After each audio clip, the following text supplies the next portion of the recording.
Welcome to the deep dive. Today, we're jumping into something I think we all wrestle with. Stop wasting time, reclaim your life's purpose.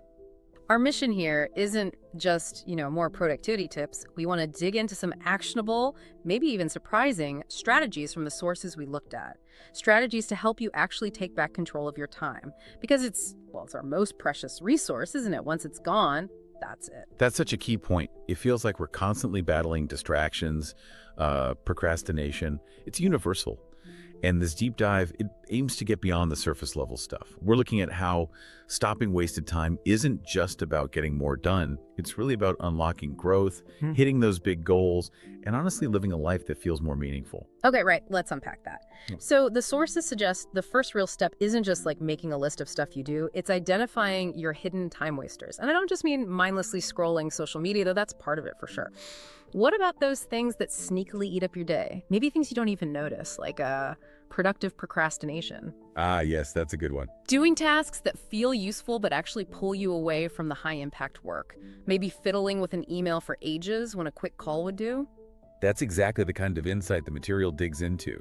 It highlights that awareness is the first step toward change. You have to understand the root cause of the time leak, not just see the puddle on the floor. Often it's not pure laziness. It might be a lack of clarity about what really matters most, or maybe even avoiding those tougher tasks. And once you see the why, then you can actually start fixing it. And from there, from that awareness, the sources really pivot to needing direction. Okay, so you figure out where the time's draining away. Then the question becomes, what are you actually aiming for? What are you working toward? Exactly. Defining clear goals, both short-term and long-term, is absolutely vital. When you know your destination, suddenly your daily actions have, purpose. They have clarity. The research is pretty clear on this. A goal gives your time direction. Without that compass, it's just so easy to get lost in being busy, but not actually achieving much. Right, busy versus effective.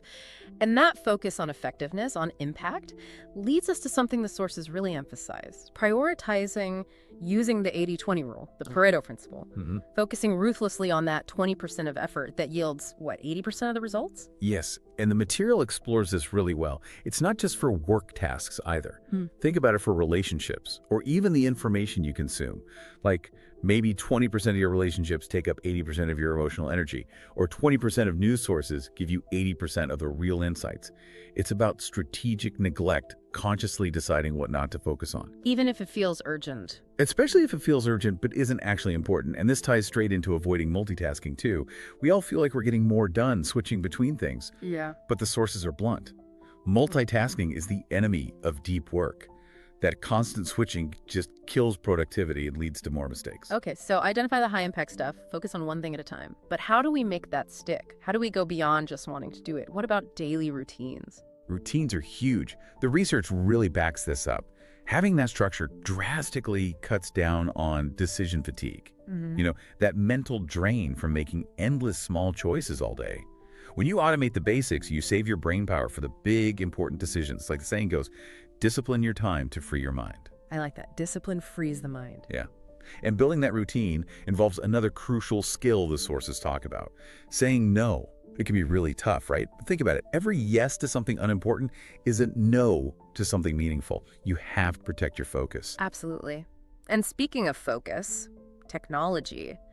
In today's world, it's often the biggest time sink, isn't it? The ultimate attention thief. Oh, for sure. The advice is basically to make your phone work for you, not the other way around. So maybe use those focus apps like Pomodoro timers. And the sources point out it's not just the work sprints, but the breaks that are key for recovery. And definitely limiting social media, turning off those endless notifications. Make tech your tool, not your master. Right, use it intentionally. Okay, so we've got awareness, goals, prioritizing, single tasking, routine, saying no, managing tech. What's the final piece? Reflection. It loops back, really. Checking in with yourself. Exactly. Self-reflection drives self-improvement. Taking a little time to review not just what you did, but why time got lost maybe. Was it an emotional trigger? Lack of clarity? That review helps you tweak your habits, refine your strategy. It's about continuous adjustment. So wrapping this all up, what's the big takeaway for someone listening? The sources seem to say that how we choose to spend our time, consciously, isn't just about productivity. It's about, shaping who we become. It connects our daily actions to our deeper values. It's a really powerful call to action, I think. The core message is simple. Start now. Don't wait for the perfect moment. Set those goals, act with intention, and stop letting distractions chip away at your potential. Remember that Benjamin Franklin quote the sources use, "Lost time is never found again." Wow, yeah. Lost time is never found again. That really lands. So maybe the thought to leave everyone with is this. How are you going to use even one insight from this today, not tomorrow, but today, to start reclaiming your time, your potential?